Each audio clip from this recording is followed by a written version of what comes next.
Nauwi sa pagkakaaresto ng isang 40 anyos na magsasaka ang tangkang pag-iwas sa checkpoint matapos itong mahulihan ng hindi lisensyadong baril at hinihinilang illegal na droga kasunod ng insidente ng pagkakabangga ng minamanehong motorsiklo sa sinagawang operasyon ng pulisya sa Pulangi, Albay. Matagumpay na naresto ng Pulangi Municipal Police Station ang sospek sa isang routine checkpoint operation bandang alas 11:30 ng umaga sa kahabaan ng Maharlika Highway, Barangay Matakon, Pulangi, Albay. Kinilala ang sospek sa alias na Leo, residente ng Libon, Albay. Sinubukang umiwas sa checkpoint ng sospek matapos mapansin ang presensya ng mga otoridad. Sa sinagawang standard verification, hiniling sa kanya na ipakita ang lisensya sa pagmamaneho o anumang valid na pagkakakilanlan. Gayunman, nang siyasatin ang dala nitong itim na body bag, natuklasan ang isang pulis ang isang caliber 38 revolver.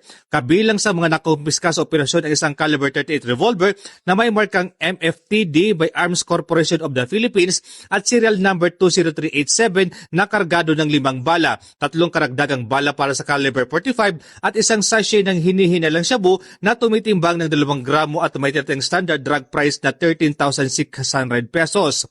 Ang matagumpay na operasyon ay patunay ng pinigting na police visibility at checkpoint operations, isa sa mga estratehiya na nakapaloob sa PNP Focus Agenda, particular sa ilalim ng Enhanced Managing Police Operations. Bahagi rito ng mas malawak na Safer Cities Initiative na layuning palakasin ang presensya ng pulisya sa mga strategic lugar upang maiwasan ang kriminalidad at mapanatili ang kaligtasan ng publiko. Mula dito sa Bicol Region, ako po si Police Staff Sergeant Merculito P. Luventino Jr. Nag-uulat para sa Police News Network, Bagong PNP, para sa Bagong Pilipinas, serbisyong mabilis, tapat at nararamdaman.